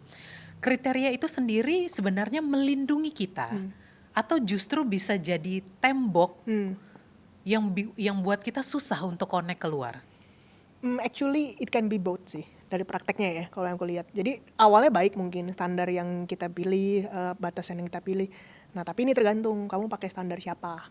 Kalau kamu pakai standar sosial media, standar mungkin dunia gitu ya, standar yang lagi ngetren, ya standar apa, akhirnya mungkin standar yang kamu kira sehat, tapi sebenarnya bisa jadi kayak silent killer di hubungannya juga, bawa kayak sedikit ekspektasi yang gak sehat gitu. Misalnya sekarang ada standar kayak pokoknya kalau if he want to he will gitu kan. If he wanted to he would gitu, atau pokoknya kalau misalnya dia mau dia pasti prioritaskan kamu. Bagus kelihatannya, bener gitu. Tapi kalau nggak bisa dengan bijak kita aplikasiin di personal hubungan kita, lagi sibuk meeting dia nggak balas chat, kamu memang nggak niat nih, memang cowok nggak ada effort nih gitu kan. Jadi makanya memang kita harus punya standar yang sehat untuk kita punya batasan itu. Misalnya kamu memang lagi menunggu, kamu punya kriteria, ya standar yang kamu pakai, kacamatanya juga harus jelas pakai standar siapa. Kalau aku sih selalu ingetin ke pembacaku ya balik, enak lebih sehat tuh pakai standar agama aja sih, standar spiritual, standar rohani gitu. Karena kalau standar agama tuh semua agama kan ngajarinnya baik ya, apapun agamanya kita. Dan dari situ udah jelas, udah terbukti juga ribuan tahun terbukti itu teori yang mungkin memang kekal dan stabil gitu dibandingin sama yang lagi ngetren. Contohnya nih kayak 5 tahun terakhir aku baru dengar tuh feminim energi maskulin untuk di hubungan gitu kan. Kalau mau ngecek maskulin energi di cowok, kita lihat how much he provides.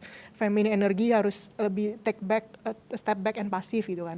Awal-awal pun aku juga lumayan setuju sama konten itu. I think that's good. Tapi sekarang semua jadinya lebih kayak transaksional gitu. Kamu kasih apa, kamu provide apa, aku baru akan menjadi feminim untuk kamu gitu. Baru aku akan menjadi seperti ini untuk kamu gitu.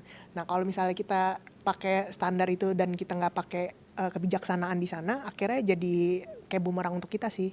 Karena berapa banyak couple yang karena salah ajaran, salah denger mungkin dari sosmed dari mana gitu, terus dia plek-plekan praktekin, bawa ke rumah tangganya, suaminya mungkin atau istrinya nggak follow orang yang dia percaya itu, terus langsung ditembak, ih si A begini, kasih bunga segini gede, kasih ini aset segini banyak, kamu cuma bisa kasih segini, kamu masih kurang gitu kan sebagai provider atau apa.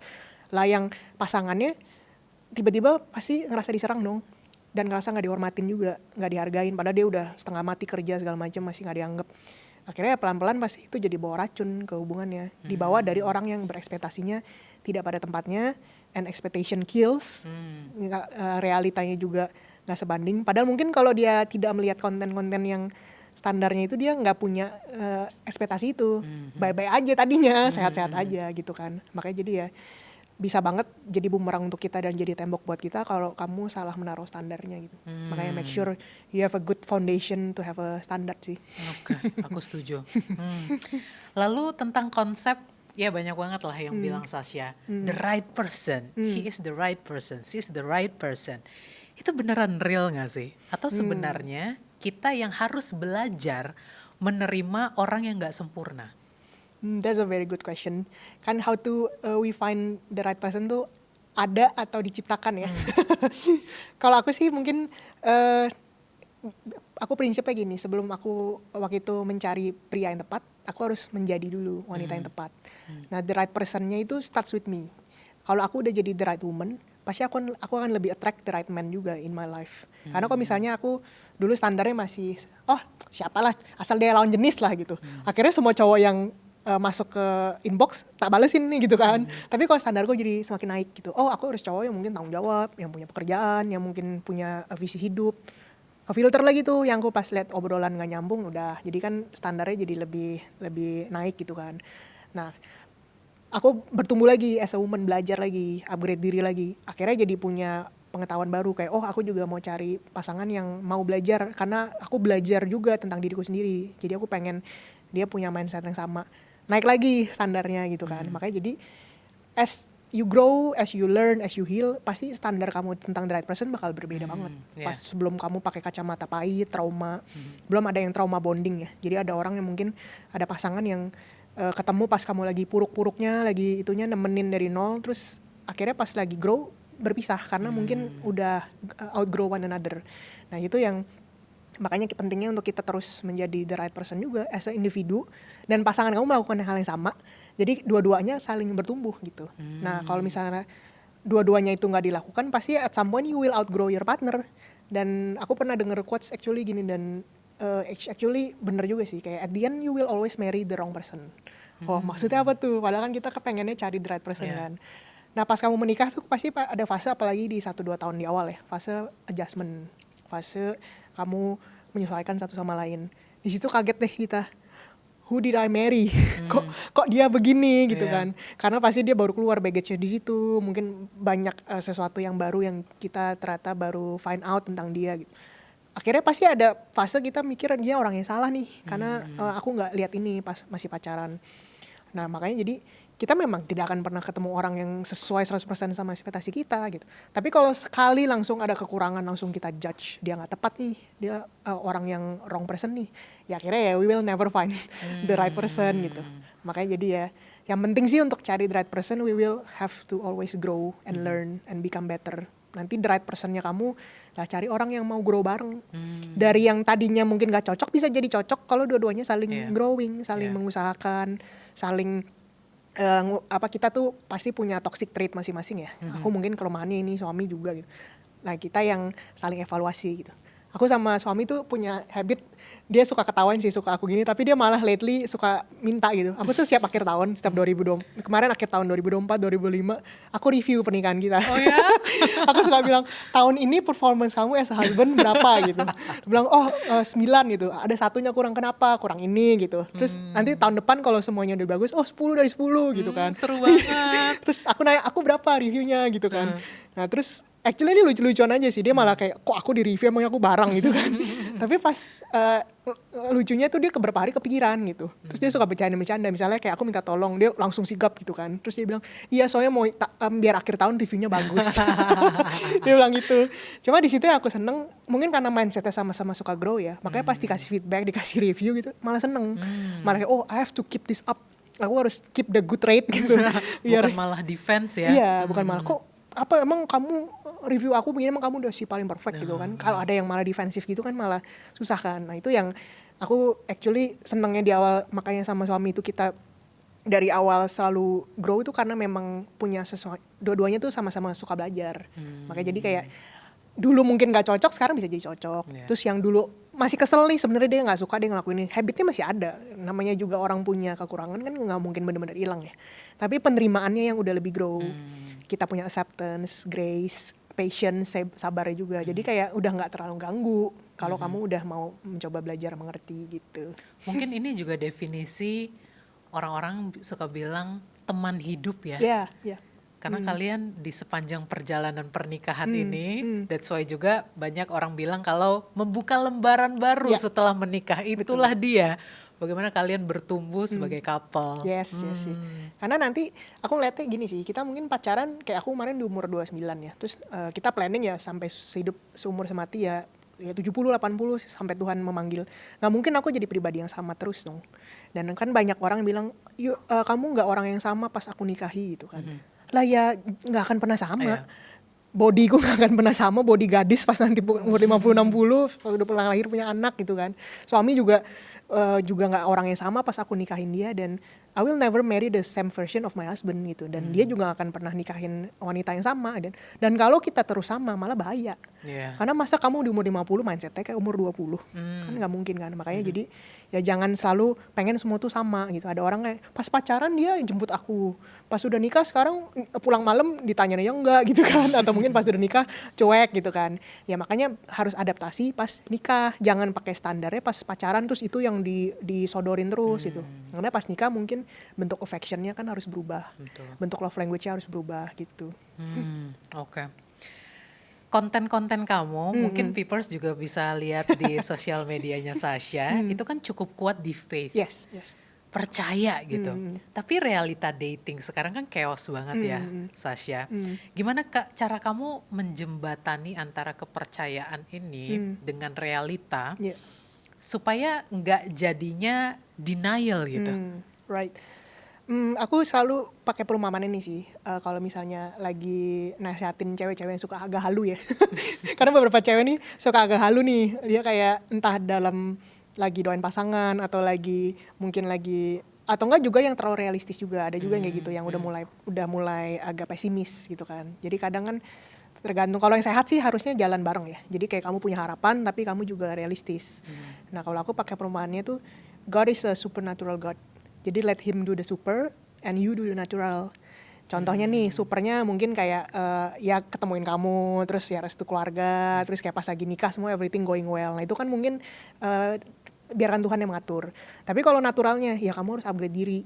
Kadang dulu aku salah satu yang aku lakukan pas walaupun udah punya pasangan, aku harus diet, harus turunin, harus physical glow up gitu. Kenapa? Because I want to look good gitu kan. Terus aku juga mungkin biar suami lebih betah di rumah gitu kan, biar lebih seneng lah gitu. Tapi kalau misalnya aku cuma halu, dia harus terima aku apa adanya kan. Dia misalnya dia anak Tuhan, mencintai Tuhan, dia harusnya mencintai aku apa adanya. Terus kita nggak take care of ourselves secara physical. Ya jangan kaget atau heran kalau dia ngelirik cewek-cewek lain di mall gitu yang lebih bening gitu kan. Makanya jadi aku juga pun sebagai individu gitu, sebagai wanita juga harus do my part to keep healthy, terus upgrade diri. Nah kalau misalnya in my konten aku kan juga suka bawa iman gitu kan, bawa tentang Tuhan dengan kata dunia gitu. Itu juga biar jangan sampai kamu yang tadi sempat aku mention nih, jangan sampai juga salah standar. Karena setelah kamu upgrade diri, tapi kalau salah standar malah jadinya toxic ke orang lain takutnya. Karena kamu jadi lebih self-centered. Yeah. Atau enggak yang mungkin lately tuh trennya hubungan tuh jadi transaksional banget.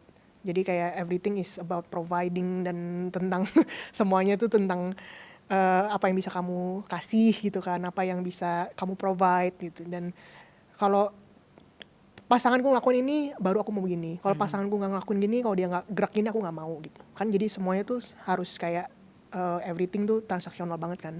Nah sedangkan mungkin kalau kamu pakai dari standar-standar Tuhan ya, sometimes kita nggak harus jadi raja dan ratu, sometimes kita harus jadi pelayannya pasangan kita. We have to serve one another. Kita mungkin harus maafin dia duluan, kita mungkin harus say sorry duluan, walaupun kadang harus kill our ego ya. Terus kita mungkin juga kadang yang harus sabar gitu, walaupun mungkin itu sangat tidak make sense kenapa aku harus melakukan ini gitu. Di prakteknya soalnya pas aku nikah sama suami itu, sometimes I need to kill my own ego gitu as a woman, karena as a woman juga punya egonya sendiri ya. Apalagi kan kita punya keharusan, kan harusnya kamu yang ini sebagai pria yang pemimpin. Tapi kalau aku ngeliat, I think I'm gonna start with myself gitu, dengan diriku sendiri. Karena kalau aku kadang lagi doa gitu, atau kalau lagi apa, kadang kayak di hatiku ada yang negor aja, kamunya sendiri gimana gitu. So aku kayak, oh iya ya, ouch gitu, kayak kamunya sendiri gimana gitu kan. So aku kayak, sometimes gitu, jadi pas aku lagi doa, jadi kayak ada kaca gitu, seperti buat aku kayak, kadang kita lebih cepat untuk ngejudge pasangan, ngejudge hubungan, tapi kita lupa untuk ngelakuin our part dulu gitu. Akhirnya aku besok praktekin ke suami, mungkin saya sorry duluan, atau sometimes ajak dia ngomong duluan, atau apa duluan. Mungkin karena attitude-ku didatangin dari hati yang baik ya, maksudnya kayak intention-ku baik, kesampe jadinya ke suami. Dan akhirnya dia juga mirroring itu gitu, yang mungkin pelan-pelan juga cair juga lah pelan-pelan gitu kan. Makanya jadi ya standar yang aku pakai juga di konten-kontenku juga biar semua pembacaku tuh bisa personalize lagi, mereka punya hubungan. Jadi aku jarang pakai yang kayak ceritaku terus kamu harus ikutin plek-plekan sih. Karena juga banyak ya Culi nanya, Cici sama Koko gimana, Cici sama Koko gimana bang. Ini aku ceritain ya, aku bilang tapi kamu jangan mentah-mentah telennya, karena we have a different journey with you. Kalau misalnya nggak cocok nggak apa-apa gitu, nanti kamu sesuaikan. Cuma yang abis ini kita abis ngobrol, kamu harus bawa dalam doa dulu dan cari damainya kamu tuh di mana dari situ. Karena nanti personal relationship kamu sama Tuhan itu akan sangat menentukan kesehatan kamu sama pasangan juga. Kalau kita makin lebih sehat ya, fisik, emosi, spiritual, sama pasangan pasti jadi lebih waras nih. Jadi lebih grounded gitu secara emosional, nggak gampang tantrum, nggak gampang juga kayak me and me gitu. Karena mungkin kita udah terbiasa, we believe in the higher being ya, we believe in someone yang other than us gitu. Dan aku juga pengen punya partner yang seperti itu, yang mungkin dia bisa membunuh egonya sendiri untuk memperjuangkan hubungan kita. Makanya dia harus juga percaya to the higher being yang mungkin dia lebih takutin daripada aku gitu. Nah ini yang aku dulu juga pernah dapat advice itu sih, kayak cari cowok yang takut akan Tuhan gitu. Karena kalau misalnya dia nggak takut sama Tuhannya, boro-boro sama kamu. Boro-boro dia mau akan worry sama your feelings gitu kan. Sama pencipta aja dia nekat. Iya, sama penciptanya dia nekat ya, sama kamu ya istilahnya dia mau takut apa gitu. Kayak ya benar juga sih. Makanya jadi ya mungkin itu yang mungkin the reason why in my content aku or in my books juga aku selalu nggak pengen my story become the hero of it. Karena relationship tuh nggak bisa dijadiin one size fits all. Jadi kayak kamu sama pasangan jangan begini ya, atau kayak kamu sama pasangan meritnya dalam jangka waktu pacaran tuh kelamaan kok segini. Itu personal preference soalnya. Nah jangan sampai jadi misleading orang yang sebenarnya mereka akan tumbuh dengan journey-nya masing-masing gitu kan. Jadi ya itu.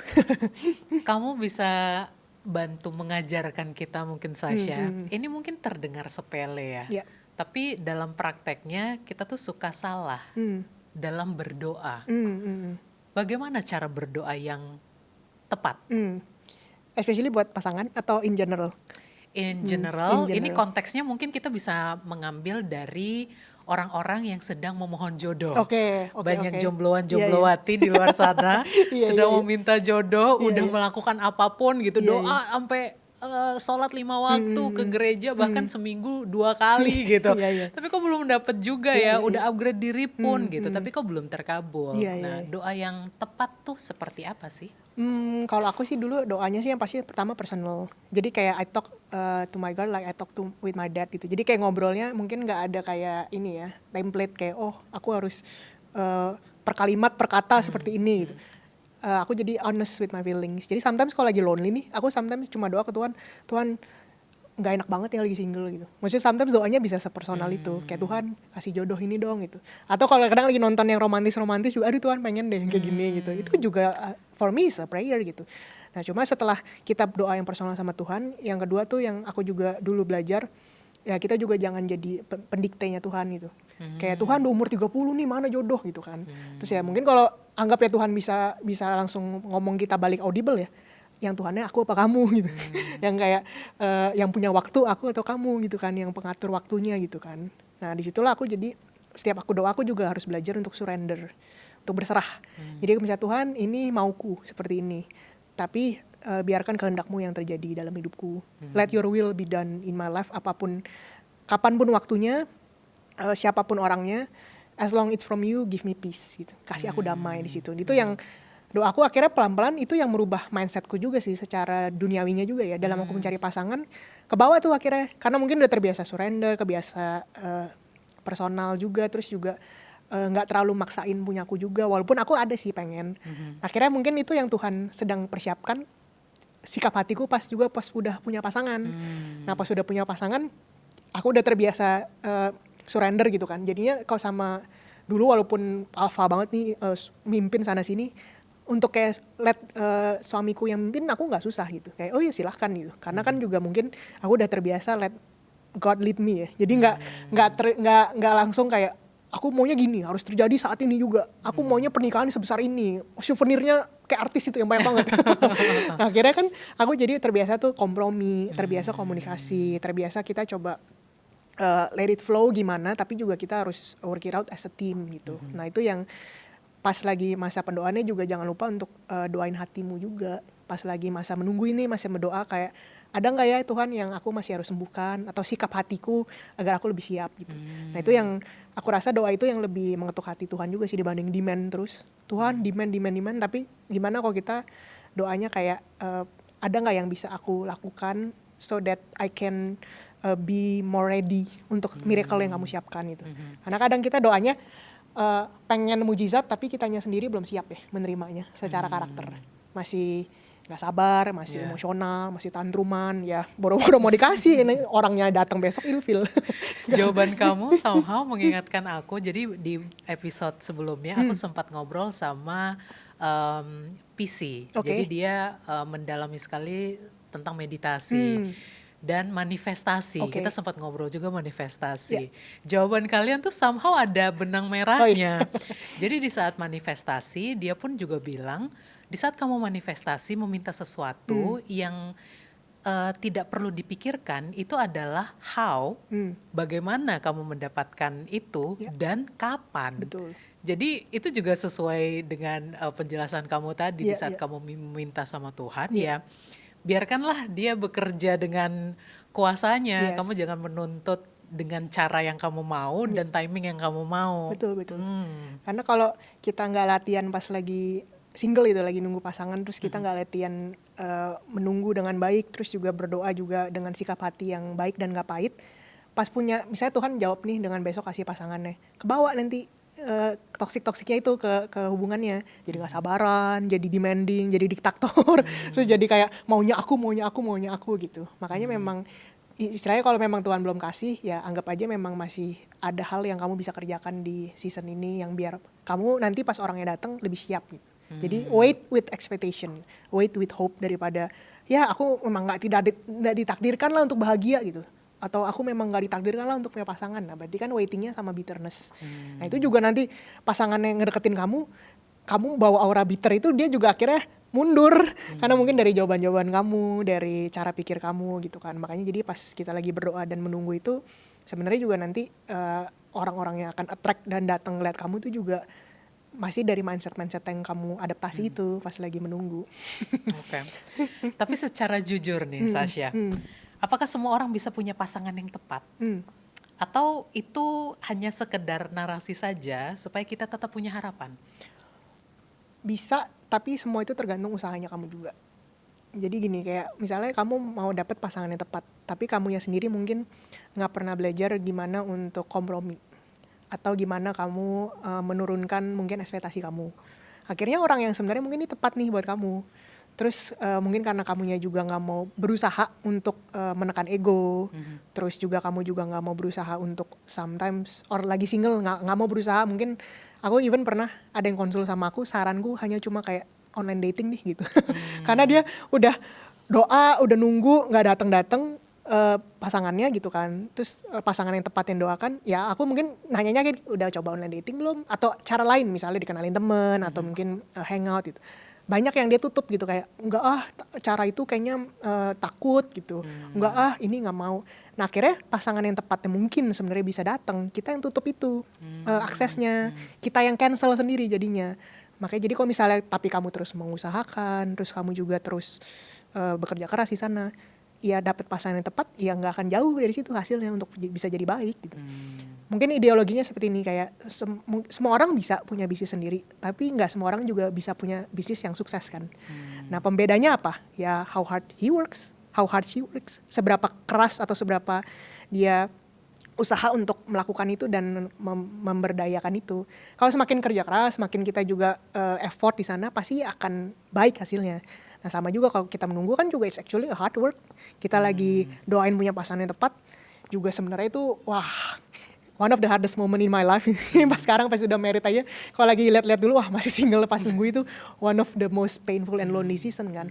Tapi kalau mungkin pas season itu aku mungkin lebih pasif, terus lebih bitter, lebih pahit. Mungkin ya sampai sekarang yang paling kelihatan bedanya sih justru bukan di area pernikahan sih. Mungkin ya aku nggak buku aku jadi mungkin nggak terbit. Terus now maybe aku nggak punya komunitas pembaca yang loyal lah, yang selalu mungkin bisa belajar bareng gitu. Karena itu hasil pas aku menunggu, instead of aku menunggu dengan bitter, ya aku produktif aja.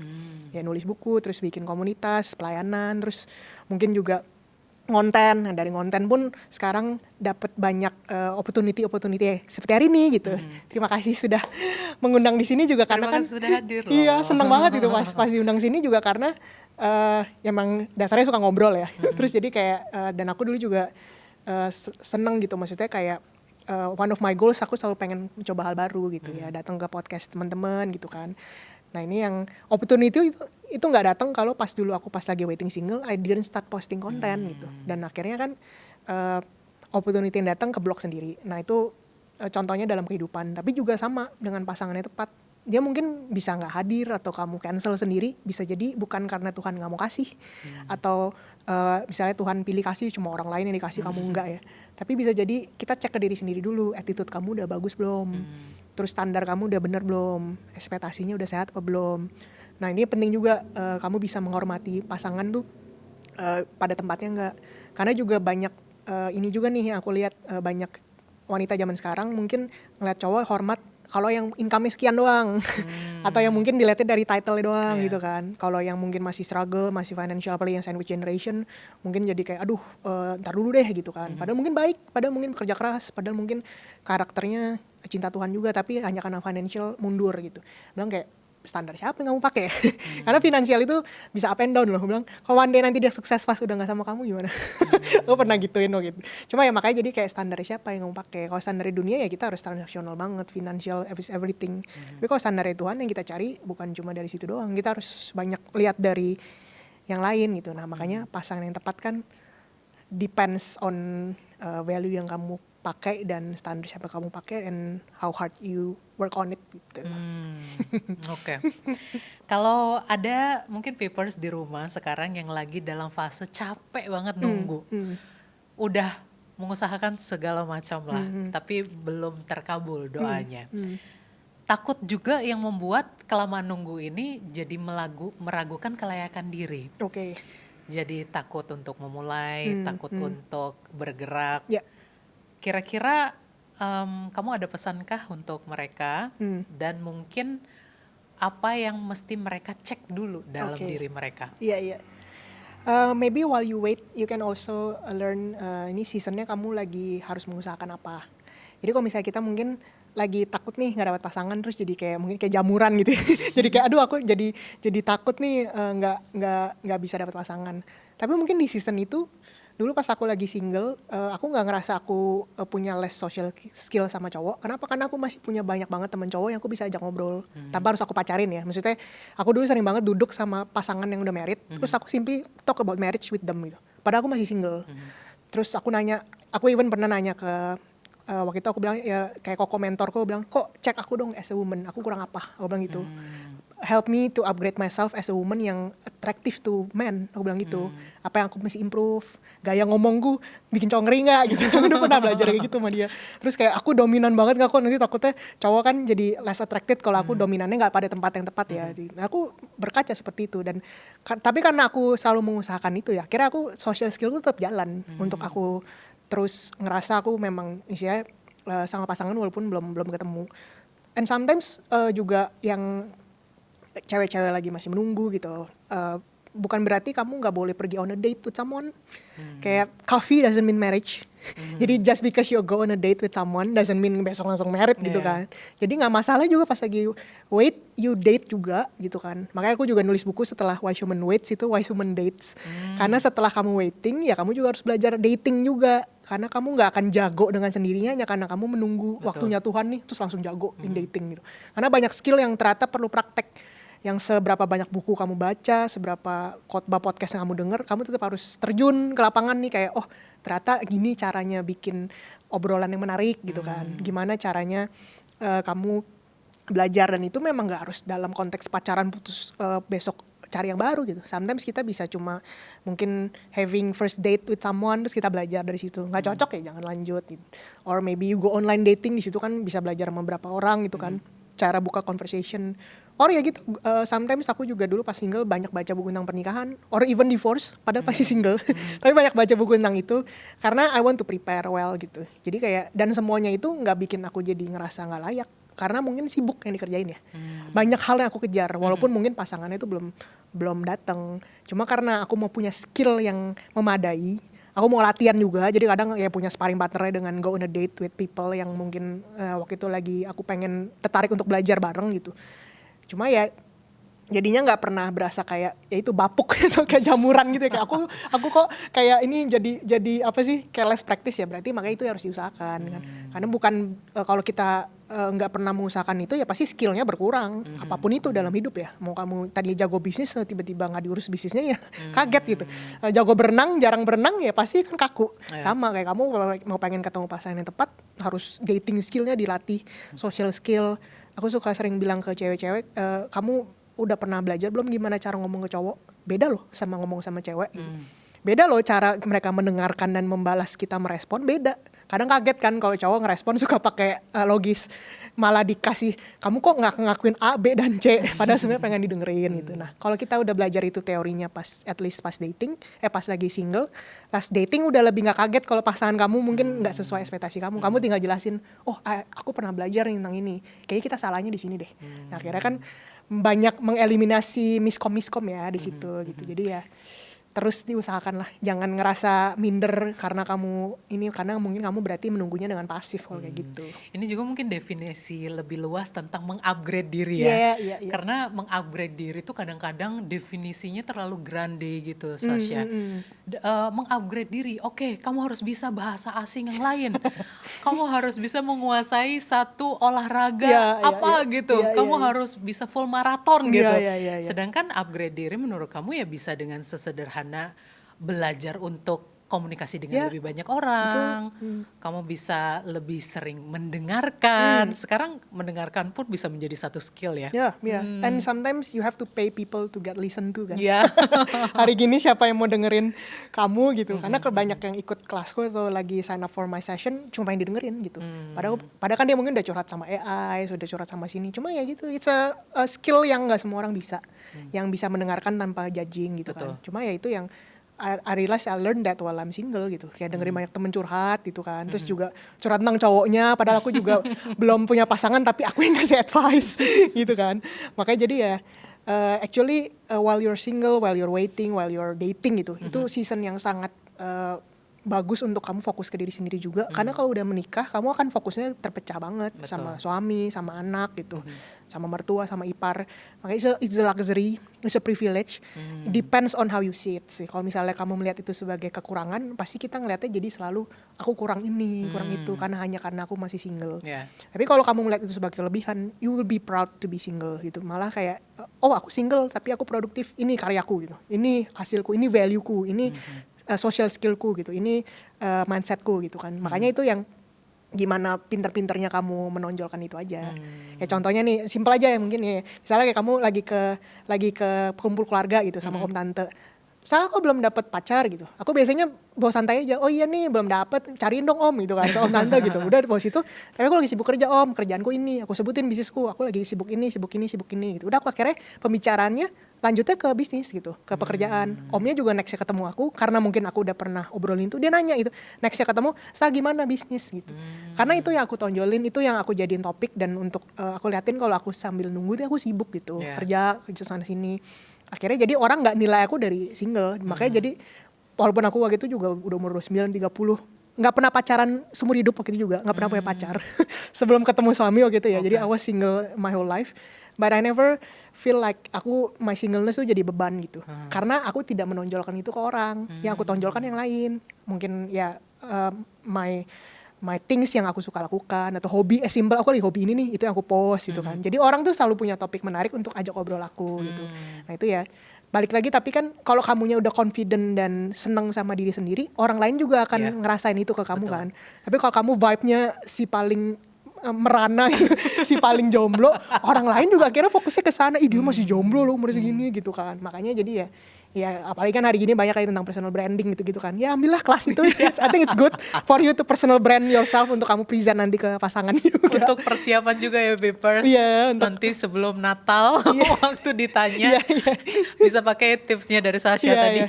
Gini om, ini dan ini gitu. Karena ya kalau kitanya juga nggak pernah punya hal yang kita banggain, akhirnya orang nggak bisa ngeliat kita tuh ada sesuatu yang lebih kan, atau yang menarik gitu. Jadi makanya mungkin pakai topiknya ya gitulah, orang tua kan apa sih basa-basinya kan pasti ke sana gitu. Makanya jadi ya become an interesting person so that you one day have an interesting relationship juga sama pasangan kamu, and healthy of course. Oke. Sekarang mungkin kita bisa membahas soal buku ketiga ya ini. Ini buku yang ketiga. Jadi ada korelasinya dengan buku pertama, kedua dan ini yang ketiga. Iya, jadi buku yang pertama itu aku tulis pas masih single, makanya Wise Woman Waits. Karena sebenarnya sih bukan buku tentang waiting as a single ya. Banyak orang kiranya gitu, oh waiting nih khusus buku single, ya enggak gitu. Sebenarnya itu kebetulan aku tunggu memang tentang relationship. Cuma yang aku tulis bukunya sih Wise Woman Waits itu lebih untuk waiting in general, for women in waiting lah. Entah itu ada yang waktu itu yang baca even yang udah punya anak, tapi waiting for a job maybe, atau mungkin yang pasangannya sudah menikah waiting for a baby gitu. Itu bisa buku yang pertama. Nah tapi dari DM yang masuk, mungkin banyakan yang relate sama itu memang yang masih single, yang masih butuh guide gitu kan. Makanya jadi aku bikin nih buku yang kelanjutannya, which is ini Wise Woman Dates ini. Jadi yang lagi waiting pun bisa baca ini, karena ini juga fokusnya tentang relationship, semua foundation basic yang kamu bisa pakai di semua season of relationship. Kayak contohnya how to have a good healthy relationship with yourself dulu gitu, atau how to heal from your trauma, atau how to navigate conflicts. Itu kan kayaknya di setiap musim yang even udah married pun you still have to date your spouse ya. You have to still, sometimes as a single you still have to date yourself juga gitu. Makanya jadi ya we can always date someone sih, even though kamu masih single atau kamu udah menikah pun still have to date ourselves and go on a date with God juga, sometimes harus ngobrol sama Tuhan itu. Makanya ini foundationnya memang lebih tentang relationship gitu. Oke, seru banget. Ini sudah bisa dipesan dan dijumpai di toko-toko buku terdekat? Ini aku jual sendiri sih karena aku self-publish. Tapi teman-teman mungkin kalau mau beli bisa ke IG-nya Wise Woman Waits. Di situ ada linknya buat beli, bisa lewat e-commerce platform semua ada. Sama bisa by WA juga kalau mau order online. Order DM me anytime, nanti aku bisa bantu proses. Jadi ke IG ku aja Wise Woman Waits. Kalau kamu merasa lagi butuh banget guidance nih sekarang, mungkin bisa dibantu dengan bukunya Sasha ya. Jadi mungkin ini biasanya yang udah pada baca tuh biasanya yang udah apalagi udah ngikutin aku dari buku pertama ya. Ci, ini tuh jadi guideku pas lagi single. Dia pakai itu jadi guide-nya. Pas udah punya pacaran laporan deh ke aku gitu. Kayak pas lagi single buku ini yang menemani singleku gitu. Actually that's good gitu, karena memang dan buku ini juga Kayak dari tadi aku sering mention ya, bukunya juga bukan tentang perjalanan hidupku juga, bukan tentang kayak relationship standar yang harus kamu ikutin, tapi memang banyak kan pakai spiritual value yang kamu bisa aplikasikan ke hubungan diri kamu sendiri sama Tuhan juga. And then after that, dari situ kamu aplikasikan ke pasangan gitu. Jadi Oke. sangat sangat spiritual and faith based, tapi bisa untuk umum sih ini, nggak spesifik untuk agama tertentu gitu. Baik. Semoga membantu bukunya. Jadi mungkin pertanyaannya bukan lagi kapan dia datang, Yes. tapi kalau dia datang sekarang, kita udah siap belum? Yes. Sasha, Yes. terima kasih ya ngobrol-ngobrolnya, terima kasih input dan sarannya dan guide-nya. Yeay. Peepers juga terima kasih sudah stay sampai sekarang. Talk soon ya, sampai di episode selanjutnya. Bye for now.